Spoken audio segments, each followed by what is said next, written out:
তো হ্যালো সবাইকে, আমি শম্পা চলে এসেছি শম্পা সিম্পল লাইফস্টাইলের ছোট্ট একটি মিনি ব্লগ নিয়ে তোমাদের সাথে শেয়ার করতেছি। তো এখন বাজে কিন্তু রাত 8টা। তো আজকে দিনের বেলা প্রোগ্রাম ছিল কি মাংস রান্না করবো, মেয়ে খেতে চেয়েছিল তো করতে পারিনি, মেয়ের শরীর খারাপ। তো এনে রেখেছিল, অল্প করে এনেছে মেয়ের আর আমার বাপি। আমি রান্না করবো এখন রাতে। তো এখন কিন্তু একটু পটল ভাজবো, আলু ভাজবো। আর এই খোসা দেওয়া পটলটা কিন্তু আমার ভীষণ পছন্দ, আমি হেভি ভালোবাসি।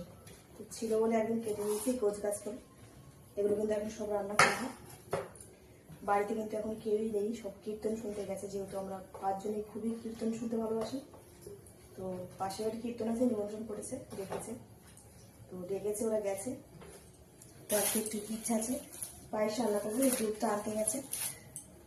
আমাদের এখানে যেহেতু হাট বাজার হয়, তো আমাদের বাজার করতে গেছে, এখনো আসেনি। তো এগুলো কিন্তু আনা ছিল, এখন সেটাই এক এক করে রান্না করবো। ভাবলাম তোমাদের সাথে শেয়ার করি।